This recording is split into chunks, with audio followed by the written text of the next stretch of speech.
Setting up shop. Hello and welcome back to another episode of Setting Up Shop, the podcast where we talk about taking your hobby from a hobby through to a small business and maybe even a large business. Who knows? Your world is your oyster as long as you put the effort in.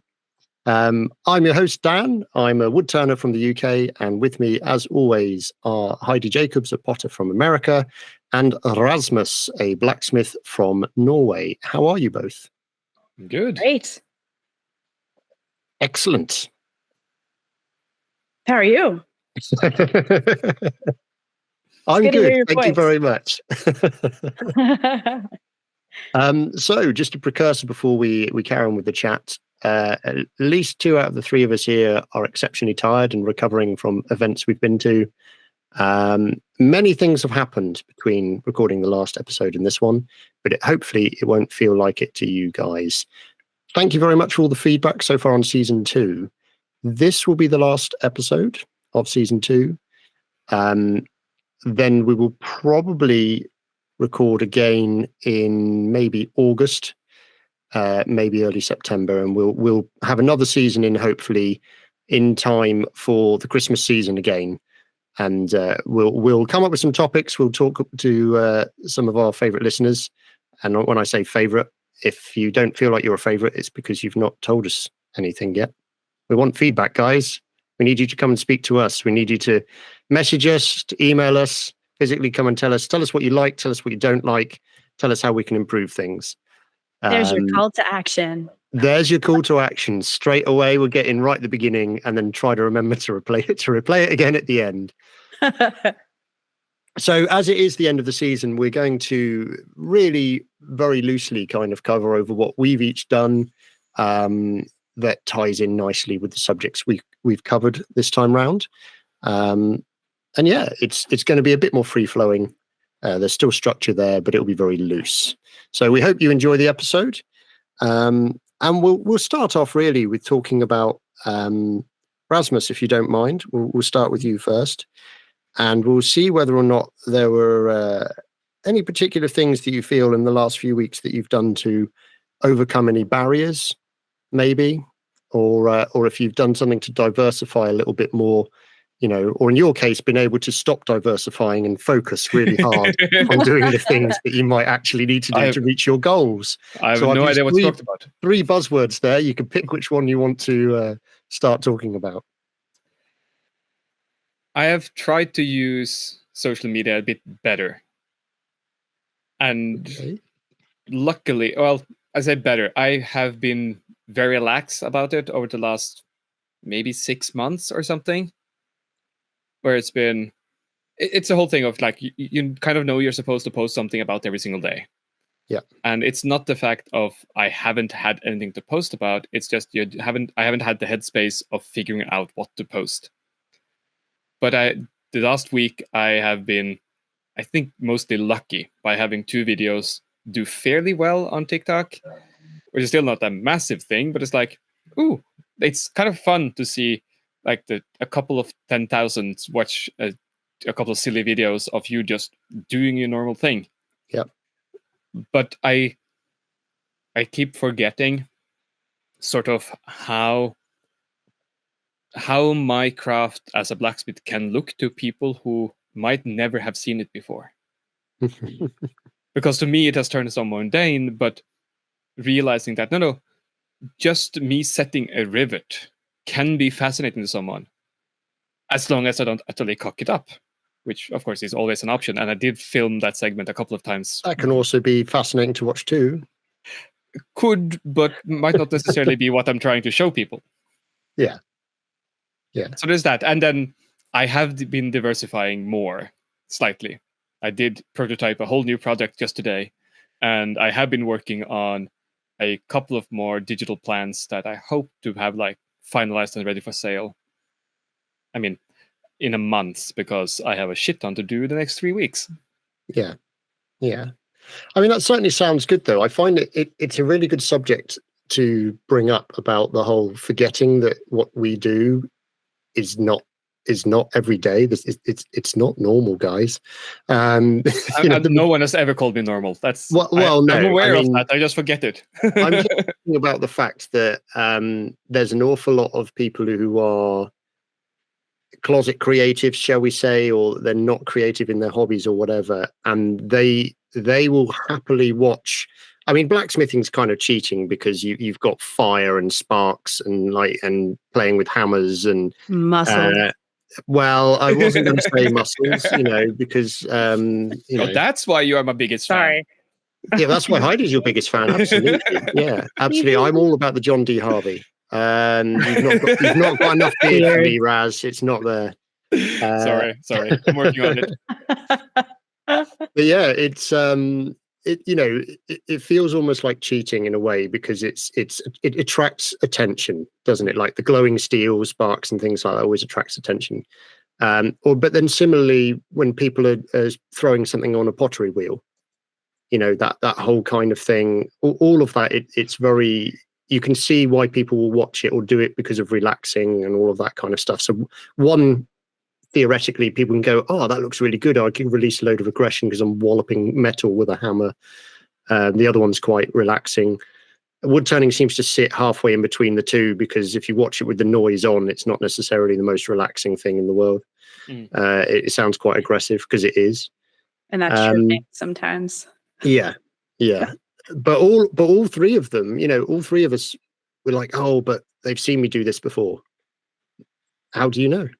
How do you know the person who's just found your reel has watched anyone do that before? You don't. And I think that is definitely something. I was chatting to a wood turner earlier today for my day job, and I won't mention names. It's not anything bad, but I don't want anything to come back on me.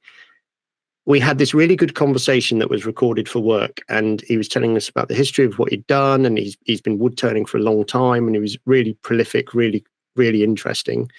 And then we stopped the recording and we carried on chatting. And about 3 minutes after he stopped the recording, he then started talking about how, oh yeah, I quite often also turn animal bone into chess pieces.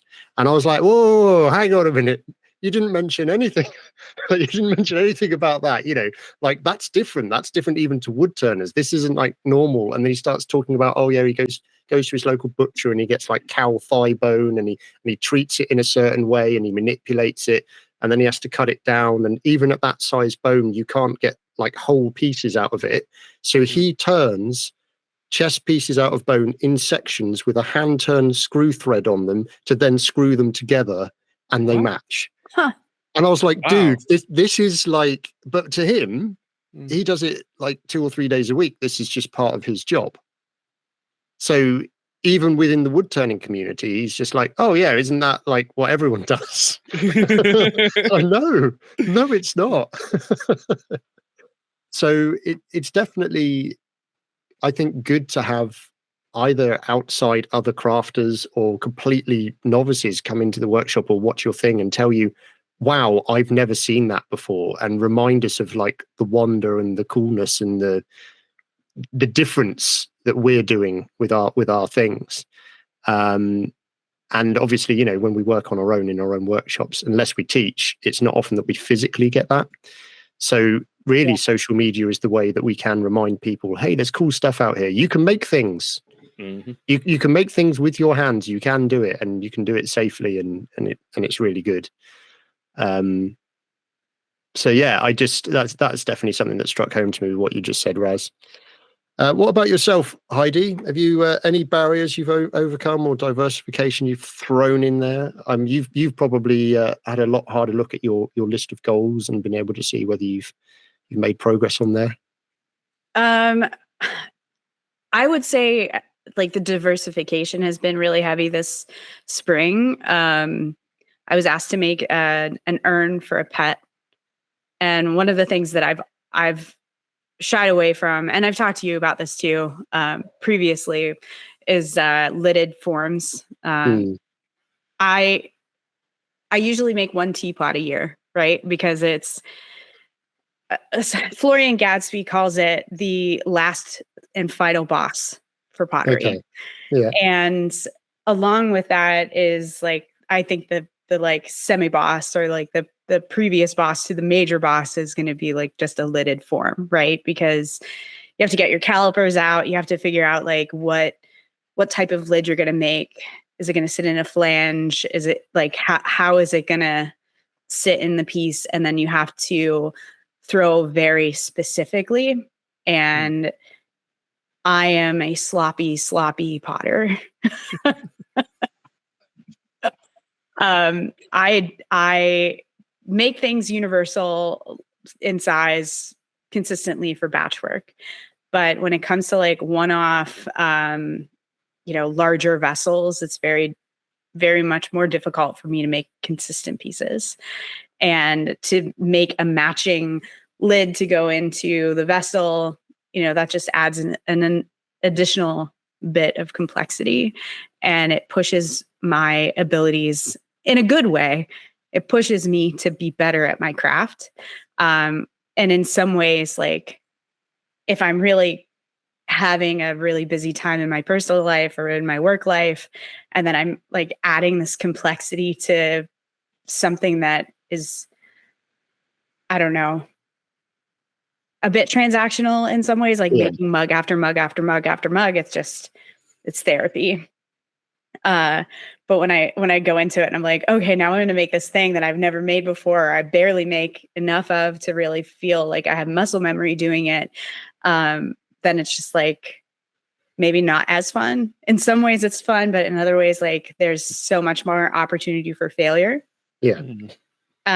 So I kind of feel like, and I don't want to like screw myself over here, but I kind of feel like I hit a milestone with that. And I bridged a gap that I had been fighting over. Like it was like a conquest with a barrier, like I just was able to leap over it. And it happened almost like instantaneously, where I was throwing a few pieces and I was getting really frustrated. I walked away, I reset, I went back and I threw it again.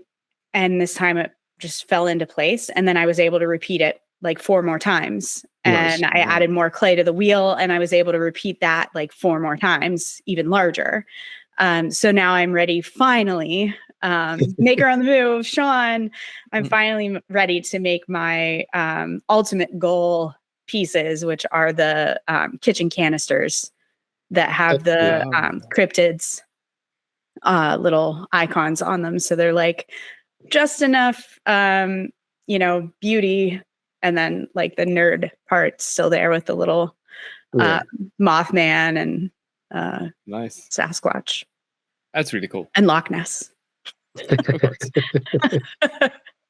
That does sound awesome, and it's definitely a thing, isn't it? When you feel it level up, and I don't know if it obviously happened with part of the process, but when it happens and you're like halfway through part of the thing, and you suddenly go, "Oh, I'm not thinking about this; it's just happening," and I'm just kind of like, "Oh, this is going well," and you have to fight yourself not to get overexcited and panic and screw it up. Yeah, we call that deer fever here when you're about to shoot a nice buck, and then you start shaking, and then you miss it because you're shaking so bad you can't make your shot. It just like this, it was this weird calm that came up. I'm like, I know what I'm doing now. What the heck just happened? It just, I haven't had that realization probably since I started. And it sounds like really ridiculous because I've been throwing for so long. You'd think I'd have these milestones pretty consistently every time I throw a new shape. But I would liken me figuring out how to make the lids fit perfect with when I finally figured out how to center. Right. Like how to center super quick and right every time. That's how it felt with getting the lids to just be chef's kiss, fits in and doesn't move without having to like trim it afterwards. And it just good. So what you're saying is that your next challenge is to just make a teapot like once a month. and like be perfectly happy with what they're doing. Yeah, the teapot challenge, I think, I don't like, obviously, Dan, you grew up with tea drinkers. Yeah, but we don't use teapots that often. Yeah, Like we but make it almost like we make coffee. You just have the kettle, you pour a mug, like Janie's got teapots. My wife's got teapots because when friends come round and there's 4 people, she likes to bring it out to look posh, It's to impress the visiting sure. Americans. That's really what it's about. Well, you still want to be able to pour your tea without a drip, regardless of what you're pouring it out of. And with the teapot, the spout is obviously one of those areas where it can be tricky. And some potters, when they've made their pots, they'll like create a V, and so it cuts the water stream so it doesn't drip. And there are other ways of doing it. And I'm trying to learn how to do the spouts a little bit better. I just made some coffee pour over sets with a simple spout. But I don't know. It's one of those things. I think the thing with that is I can understand from the craftsperson making the thing where you're coming from, but being British, we don't get taught how to pour from a teapot properly. Like in the sense of if you don't get that angle right and the speed and the height right, it's going to dribble. Like even with a really good teapot, you've got to know. It's a bit like pulling a pint or pouring out. If you were pouring oil into a car and you haven't got a funnel or something, you need to get that just right, the height, the speed, and the angle all perfectly correct. And I know very few people. James is probably an exception to the rule. He probably got taught at birth. But there are probably uses the right fork as well. Yeah, absolutely. There are very few people in England that I would say actually know how to properly pour from a teapot.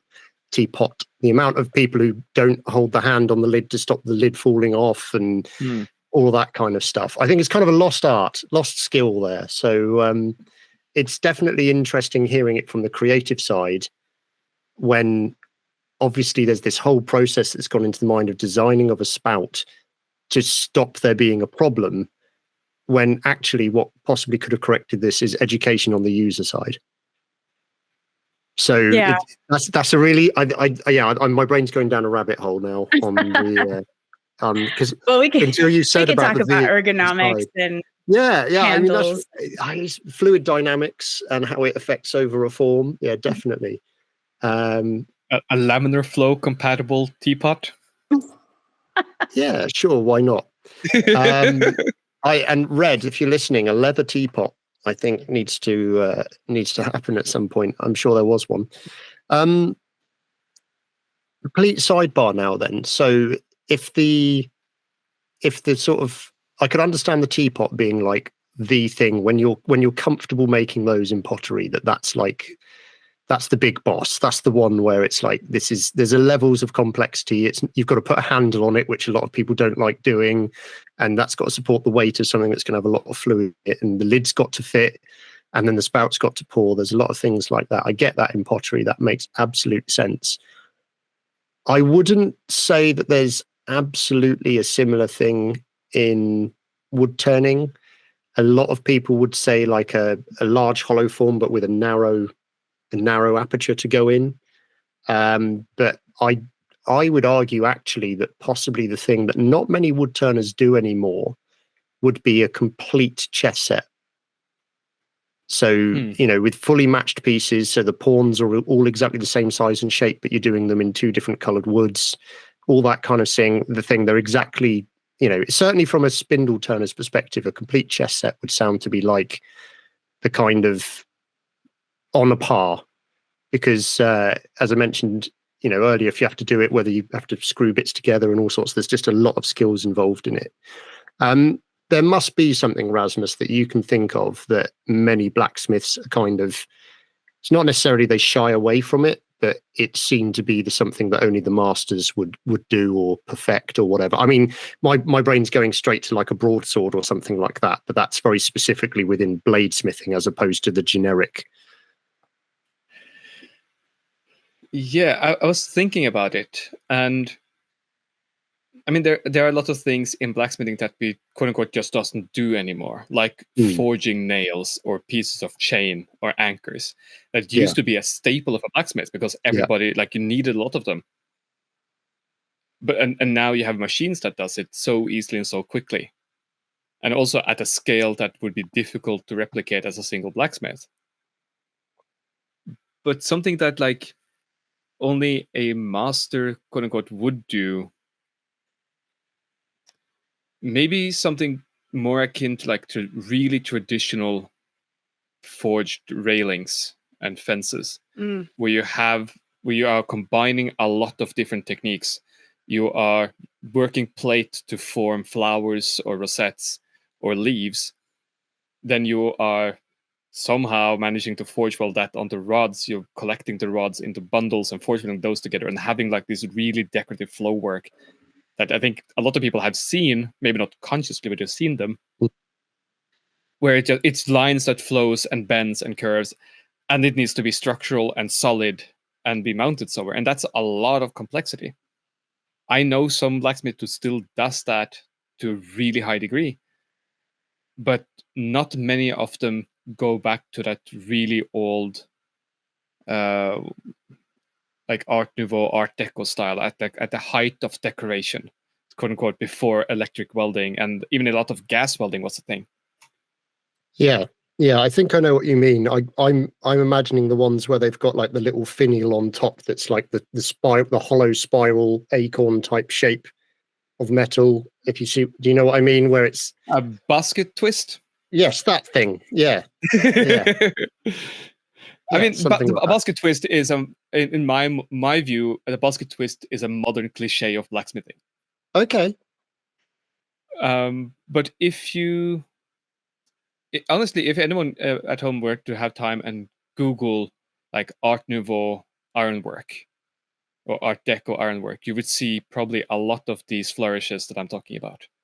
Alternatively, you can come and visit the British Museum. We've probably stolen many examples of it from around the world at various points in time. I mean, there's an entire section. There is an entire section of the British Museum all about. I can't remember what they call it. Something or other ironmongery, I think, is what it's actually called in there. Is like I think actually you're thinking of a better part, which would be the Albert and Victoria Museum. Ah, yes. Sorry, Victoria and Albert Museum. Yeah. Yeah, which I haven't been to yet. But yeah. Well, yeah. But definitely that kind of thing's worth, and anything like that. Just trying to. Sorry, I completely derailed us there because I just suddenly got fascinated with the concept of what would be the masterpiece. Hence why it's called that from everyone, each group there. Well, that's really interesting about how each of us have picked on a thing where we're where we have changed or have focused, or in particular haven't achieved. I think all three of us are aware that certainly our social media content, both personally and for the show, I'll hold my hands up. I'm the account holder for the podcast Instagram, and that's been very lax. A lot of build up before the first episode, and then I've not done much since then, for which I apologise. We must try harder.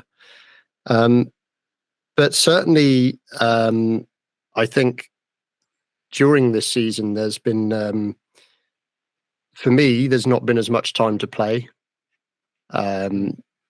However, during the week before the event Makers Central, so we're currently recording this after that. Sorry for breaking the fourth wall. During the week up to Maker Central, I wasn't at work. We had some friends staying with us, but I was able to use that time to actually make some things for people that I don't normally make. I did make another cake stand.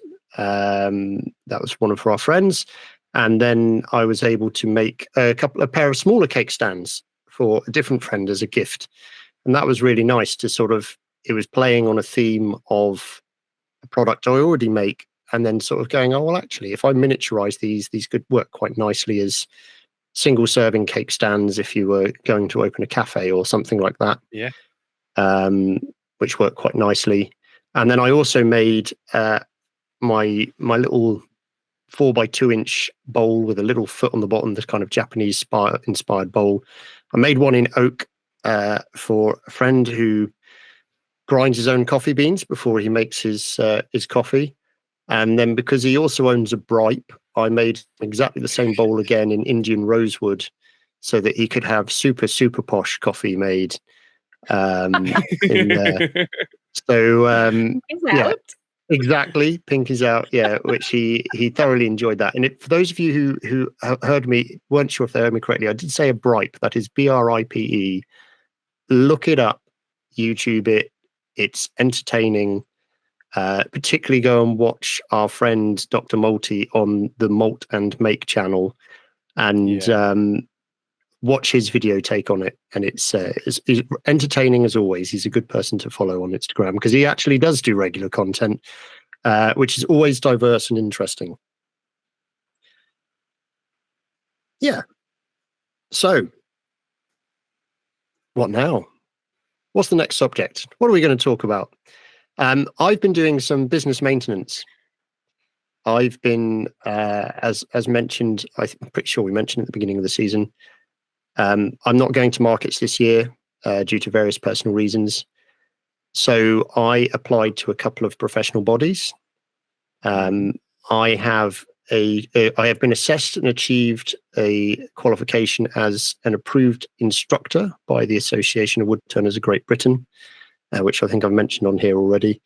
But I also found out last Thursday that I have been accepted into the Register of Professional Turners, which was very nice. I'm just awaiting my badges and my certificate. They are a professional body that not only support professional turners, but also have a standard you have to adhere to. They assess your turning standard, the quality of your work, and make sure that you are at that standard, but also have a professional standard when it comes to sharing the craft of wood turning and inspiring people and all of that kind of stuff. So I was very pleased to be accepted into that group.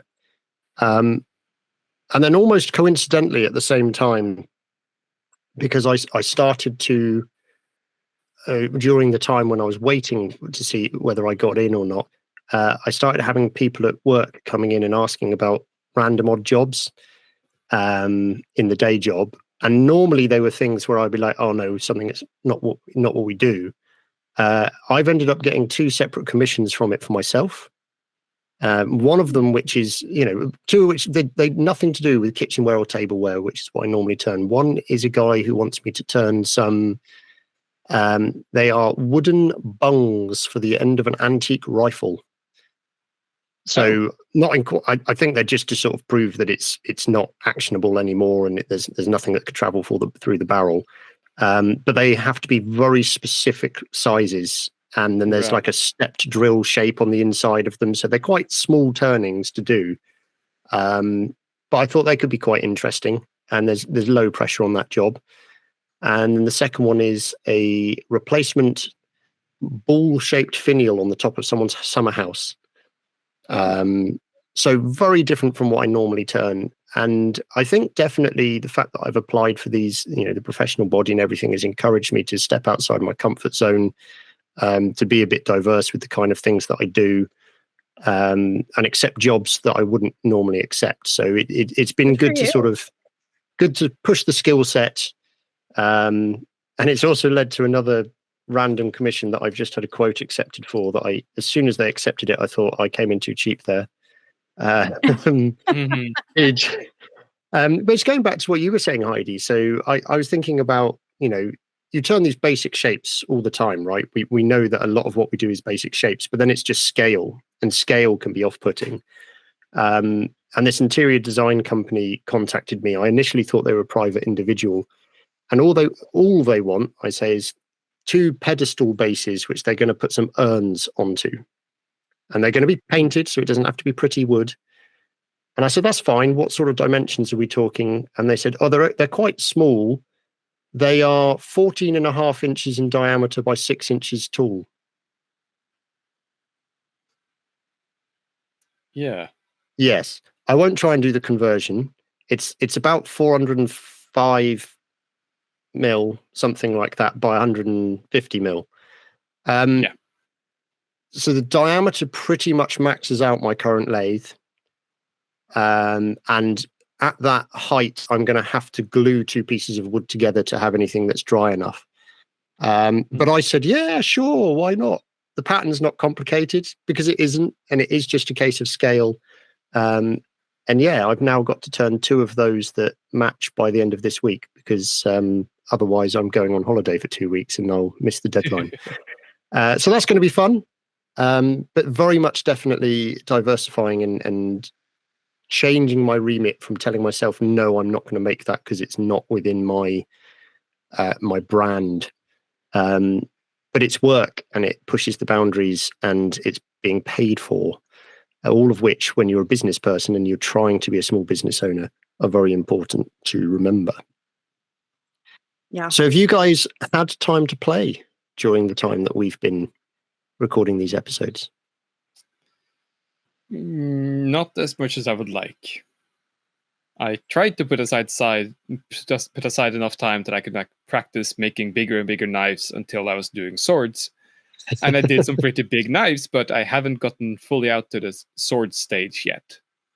And that annoys me. But I have 3 weeks of a lot of shit going on. And then I have nothing planned for July on purpose. So, I mean, it's going to be the hottest month in Norway, but hopefully I can get some more fun done. That sounds good. Heidi, I'm not even sure I want to put the question in your direction. Actually, I did do some fun stuff. Yay! So just a backstory. We had some shakeups with my professional life and personal life. And so I took a little break from the studio as far as, client work and those kind of things. And I threw a couple of larger vessels just for myself after the whole making the canister lidded vessels. And one thing that I have done historically in my life was fish. I love fishing. It's one of my favorite pastimes. I grew up doing it, and I wanted to start doing more pieces that reflected that passion as well. So I had ordered, like months and months and months ago, I had ordered some transfers that had trout and crappie and bass on them. And I had these transfers sitting around. I had these large vessels that I had thrown, and they've been drying for a while. And typically what you want to do is during the greenware stage. So when you've thrown the vessel and it's dried completely, that's when you want to put your underglaze transfer on. It takes the underglaze a lot better. It attaches a lot easier than if you try to do it at bisqueware stage. So I had these pieces. They've been drying for a really long time because they're large pieces. I was ready to do something with them, and I'm like, oh, I have these transfers. Why don't I go ahead and play around with those? So I did a couple of pieces where I did like a wash in the background and then put the transfer over top. So I'm really excited to see what that experiment's going to look like. Like, is it going to be enough of a contrast? Will the glaze that I used as a wash, will it make the underglaze spread, or will it hold the detail? So I have no idea what's going to happen, which is super exciting. If it turns out the way that I want it to, then I'm going to be super pumped.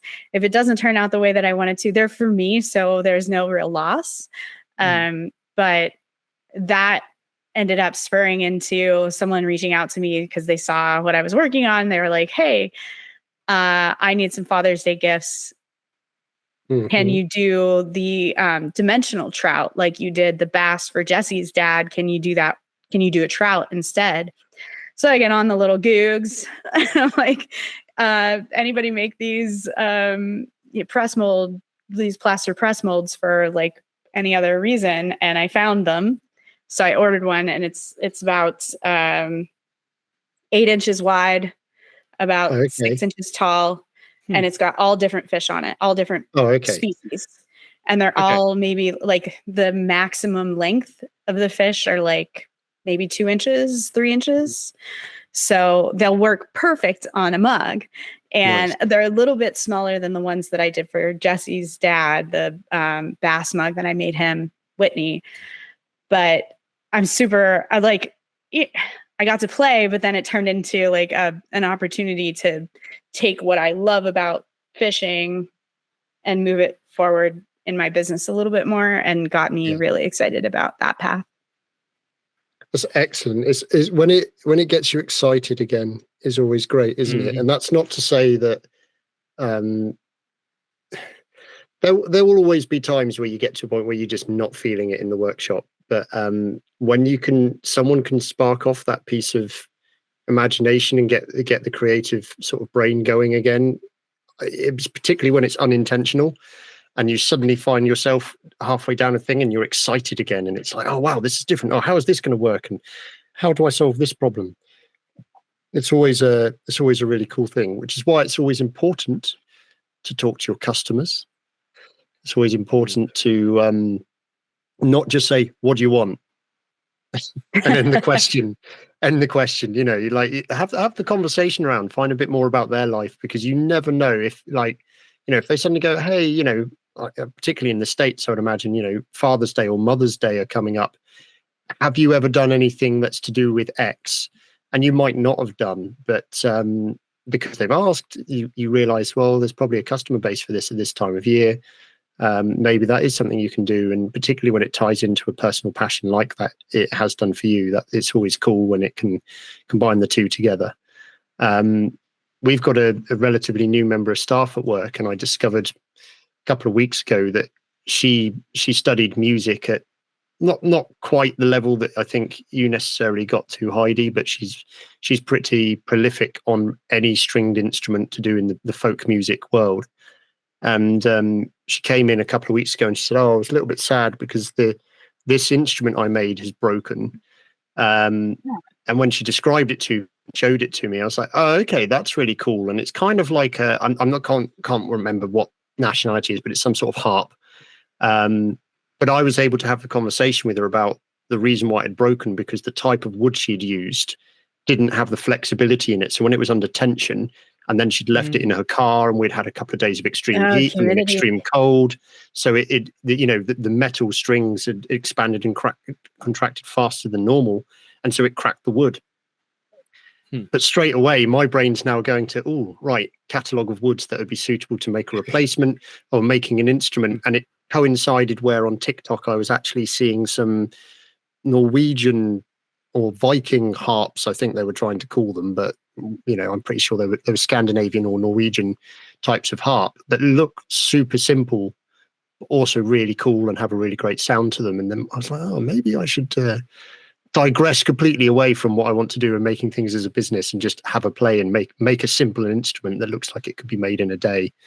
And have a cool little project with that. So it's interesting how the brain will work when you chat to the people around you and you make the time to play at the same time. I still can't play an instrument to save my life. I've owned a guitar since I was 10 and I still can't play it properly. I just don't persevere at the practice enough. You know, that's a barrier I will overcome at some point as well. Yeah, eventually. Maybe. We'll wait and see. When I've gone full-time as a wood turner and I've got the time to have a hobby. I like the, yes, definitely. Oh, maybe, probably not. No, I'm far too much of a Within realist. 30 seconds. Yeah. We're all human here. Excellent. So I want to set a goal for before the next season starts, because we discussed it a little bit in this season, and I want to hold us all accountable. So this is a call to action for the three of us here. I want us to have merch available before the beginning of the next season. I second that. Excellent. Heidi nodded, by the way. So in case anyone thinks the boys are going up on her, Heidi does agree. Yeah. So I think, you know, we're being realistic here. to be realistic here. We're not going to say we're going to achieve all of the things that we stated we would, because we've all got a lot going on in our personal lives. But I would like us to have merch before the next season comes out, have that available to everyone. My initial thoughts is certainly hoodies and t-shirts. If anyone has got a specific thing they want from us, and before you say it, yes, obviously the beautiful thing would be if Heidi made mugs, but that's going to be a bit difficult on international shipping. But that's not to say there's a no. We'll have a think about that. But yeah, if there's anything you guys who are listening to us now would like to see from us, would like to, potentially gift towards us some money so that we can keep the podcast going, and you guys receive something to show that you appreciate us, a reciprocal arrangement, then let us know. Certainly reach out to us individually or send us an email to info@settingupshop.com. So I've lain down the gauntlet now. I've set a goal for all of us. You've done it. I have. The difference is I didn't do it in a smart way, because I've just said before we release the next season, and we haven't said exactly when that is yet. Kind of just August, September time. You've created a buffer zone. Yeah. Yeah, absolutely. It wasn't a promise, more like a suggestion. And we're backtracking already. We're doing really well. Yes, definitely. Maybe, probably not. Secondary goal then. Secondary goal. I would like to think that we're going to put, again, buffer zone within the next 2 years. Within the next 2 years, that the three of us will meet up again physically at an event. And yes. So you can understand now why I've said 2 years. There's planning and also money to be involved in all of this. And I would also like to suggest that potentially would be something like Maker Camp in upstate New York, which I know that you guys have both been to once already, if not Twice. More times. I'm surprised that they won't let you back again now, Raz. That's the problem. You've been twice already. Yeah, I'm afraid of that. But I was thinking I'll just bring enough chocolate and I'll just bribe everybody my way. Okay. Okay, well, that's fair enough. Is there anything you guys would like to see us do more of, or because we've set now a long-term goal of 2 years, we've set a short-term goal of between now and the next season. So what we're looking for now is sort of a halfway point, a midterm kind of goal. Let's say within a year or so. Anything either of you can think of that you would like to see us do as the podcast or as a group? I think we should do more Instagram lives while we're at events, showcasing what we're doing on our Setting Up Shop. Okay. Like Instagram. I know we each individually kind of do it on our personal, but I think knowing that we're telling people what we're doing, but we're not necessarily that great at being able to show them real time what we're doing. I think that would be a good added benefit to having those available resources like Instagram, TikTok for you guys, and just being able to say like, okay, over here is, how I have this set up and why. And that way, it's real time. And then there's an opportunity there for us to be able to reflect back and see what did we change? Why did we change it? What was working, what wasn't working, what were our interactions like? Those kind of things that we can kind of talk through while we're at an event, almost like a event journal. Nice. That we can bring our audience along. Yeah, that's a really good idea, and it's probably a silly thing that we didn't necessarily consider it sooner. But yeah, absolutely. So we can have that as our midway goal. So short term as merch. I'm actually writing this down as well, people, because I'm old and just listening to recording is not enough. I also have to state as well for the record that the other two didn't know this was going to happen.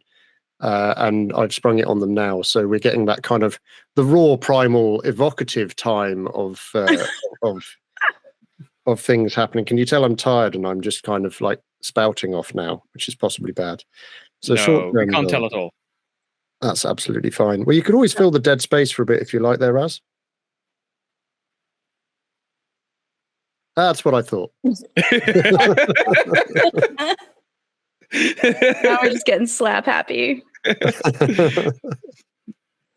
That's absolutely fine. No, I'm just thinking about our sticker game and how we can improve upon that. You mean actually have some? Well, I mean, you mentioned merch, and I'm including Yes. stickers in merch. Well, but also I my do mind have is going some to what kind of quotes. silly. I do have some Oh. quotes that need to be referred to. Where's my Yes. first? So one of the ones that I particularly like, if I can Pulling find out his them, napkins, folks. I'm pulling out my scraps of paper. Well, I've got one from today, which is "I'm a sloppy potter," which I think is got to go on something there, Heidi, like on the back of a T-shirt or whatever the case may be. And Rasmus, here we go. The craft doesn't matter. I think is a particularly good one as well. I still stand by that. At least in a sort of context. Yeah. I was wondering what you were doing while I was talking, Dan, when I said it. I'm like, he's either trying really hard not to like laugh too hard in the mic, or he's writing that down. Yeah, absolutely. Sloppy Potter. Yeah, indeed. I think that underneath some sort of pottery gremlin, I think would work really well. Yeah. Mhm. Right, guys. Well, I'm not going to draw it out and just fill dead time. I think we've had a reasonable conversation. It's not necessarily a huge length podcast, but it doesn't have to be. And I think it's worth making that point to everyone that, you don't need to outstay your welcome. You don't need to drag things out and think that things should take a certain amount of time.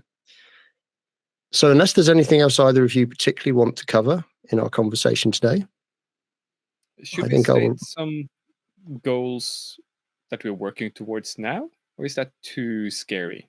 You can if you like. I haven't got any. Okay. No, it's kind of just the whole thing of we are continuously on a journey. We're still continuously trying to do better, get better. Yeah, I say very flippantly, I haven't got any. I've got one goal for the year, but yeah, if you're willing to share one of your goals, Rasmus, then you go ahead. I mean, it is kind of silly, but my goal is to try to get far enough ahead with work that I actually can have regular playtime in the Forge. Okay, and what are you doing towards achieving that goal? Working really hard. Yes, working really hard and dancing a lot. Dancing and getting a girlfriend. Neither of those are going to be particularly helpful towards you getting more time forward, Rasmus. Yeah, well, we'll see. I sound really bad, like I'm criticizing you for having a social life outside of your workplace. Not at all. But yeah. Okay. No, I am trying to do it's one of those of just trying to do more jobs where I know I can just go to work and do it and not have to spend so much time prototyping and thinking and problem solving along the way. Okay, because that's where sort of a lot of the quote unquote problems come from. That's where the time sink is. Yeah. And if I'm able to do, I mean, still projects I enjoy doing, but more of them where it's just like showing up, getting it done, and sort of shutting off the Forge when it is time, so to speak. I would like a bit more of that experience. And not so much of that like, oh, I need to work today until this is done, kind of no matter what happens, and we'll just see how many hours that will be. Yeah. Yeah. No, that's fair enough. Heidi, if you've got a goal you're willing to share? I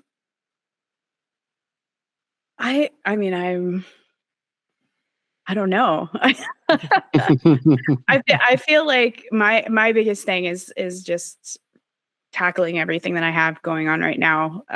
It's not that glorious of like any real major milestone kind of things. I too would like to get to a point where I'm not reinventing the wheel with every single client. Like, I have people come to me and they're like, I want a new shape and I really like this and I really like that. And I want to get to a point where like my library of shapes is this for this specific product. And again, because like Rasmus was saying, like different shapes are going to hold different volumes. So like you have to do experimentation, and then you've got, you know, one-offs, and you have to fill the kiln and everything else, which delays being able to complete the order.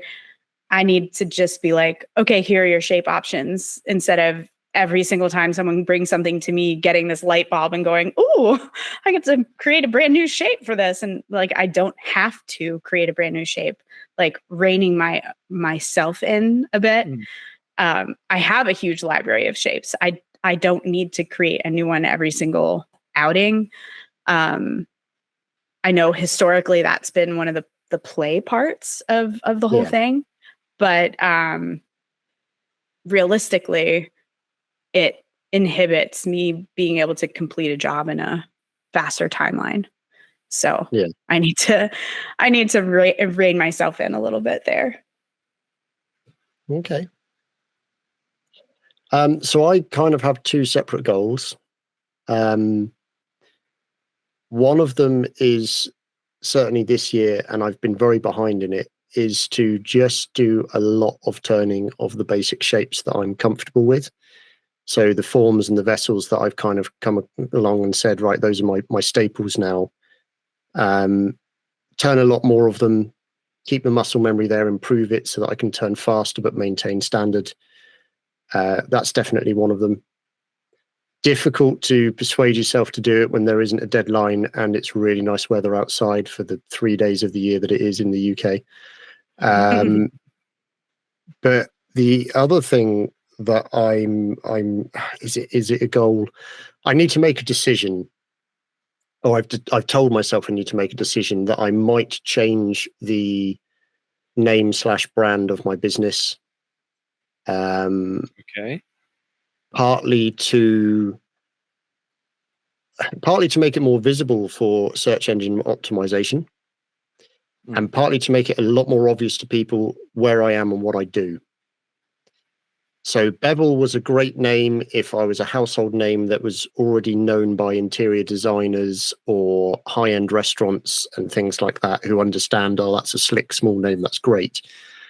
When you hand out a business card and it says Bevel from tree to table on it, even though they're stood in front of you at a market stall looking at a load of stuff on a table, most people look at it and kind of go, okay, but what do you do?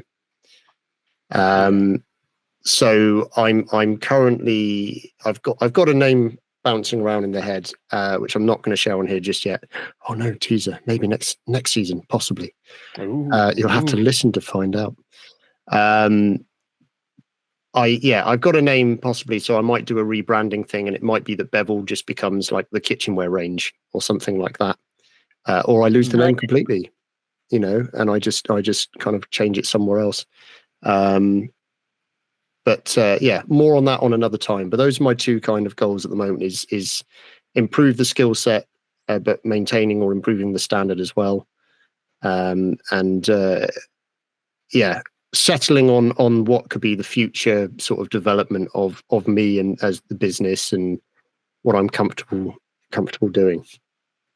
Can I build on that a little bit for you? Certainly. So there's a online potter. I think her name's Mia, but she goes by Pottery to the People on YouTube. And one of the things that she said recently kind of like sparked something in me, because I'm also a self-taught potter like she is. And she was talking about like production potters like Florian Gatsby and the ones that are classically trained. You know, what they do is they go in and they learn someone else's technique, someone else's style, someone else's product, and they learn how to throw that. And they hone their craft by repetition. And one of the things that she did recently was throw like Florian. And she's like, okay, right off the bat, there are a couple of things that I know that he does that I don't have the skill to replicate exactly what he does, like throwing really, really thin, trimming to the level that he does. She's like, I have a completely different clay.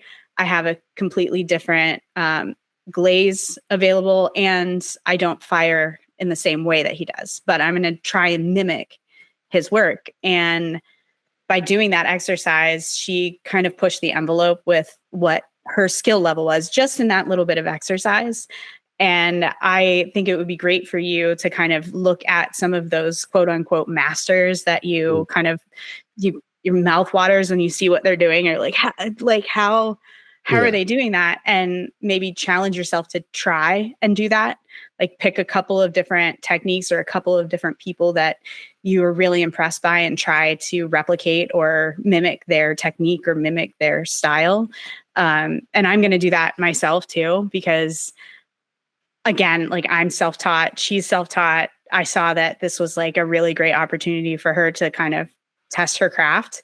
And it's something that I've thought about doing before, but I've never really done it. And when you said, oh, like I'm going to go back to the roots and, just make forms, the same forms over and over and over again. That's how traditional turners, traditional potters, traditional blacksmiths earned their apprenticeship under a master. And then they recorded so many hours and they tested and, whatever, until that master deemed them an equal. Unfortunately, today's society, our masters are someone that's like on YouTube that we may never meet. But that's just one thing that I was thinking about when you were saying, what you were going to do. I like the unity of the idea and how we can be on the shared journey despite the difference in medium. And I think this is a conversation that we need to have in the after show that could potentially not grow into something, but certainly be a very supportive thing amongst craftspeople that we can, even if it's just the two of us or the three of us, that we can again hold each other a bit accountable for and kind of nudge each other along. That's I quite like WhatsApp. Sorry? That's why I like our WhatsApp. Yeah, absolutely. Why haven't you done that yet? hey, look at this. Are you working on this? Do you see what I just did? Look at this thing. Why isn't this working? Why does this form not match this shape?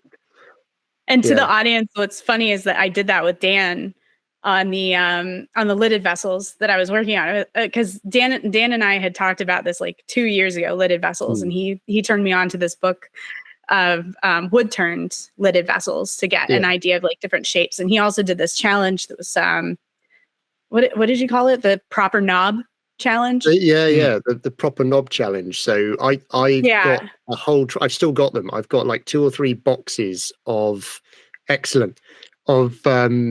old traditional hand turned cabinetry knobs for drawers and doors and things like that.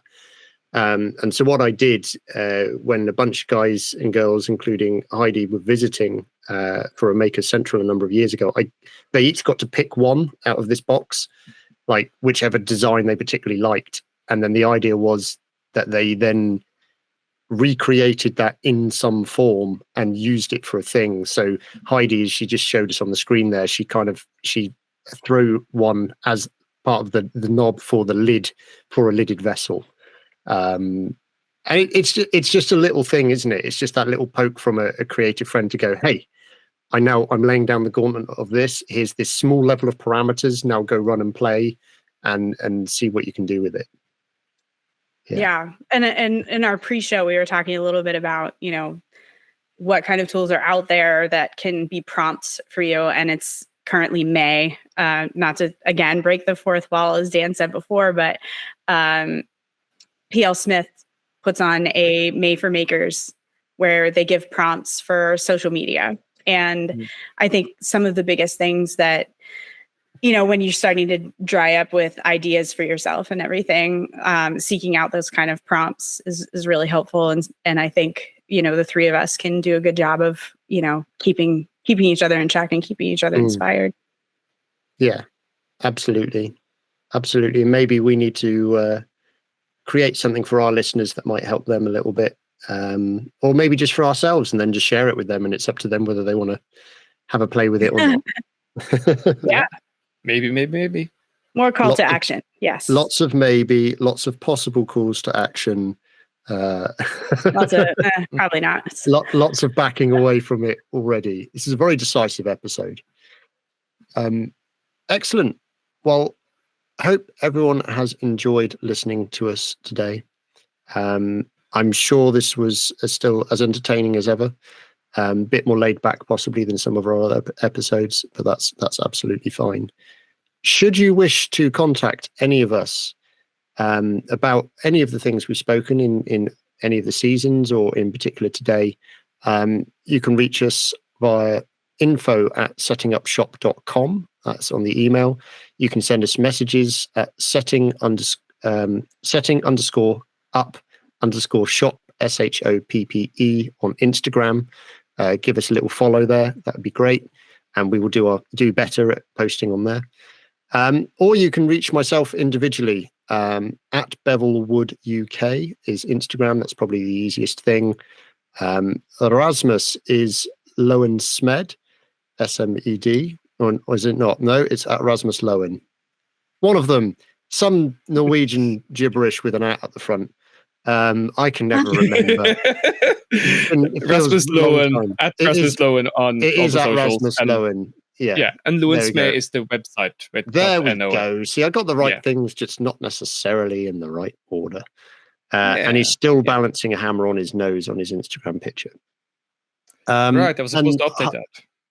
And Heidi is Whitehall pottery everywhere. So that's who we are. That's where you can find us. I hope you've enjoyed the episode. And until next season, thank you for listening. Bye. Bye-bye.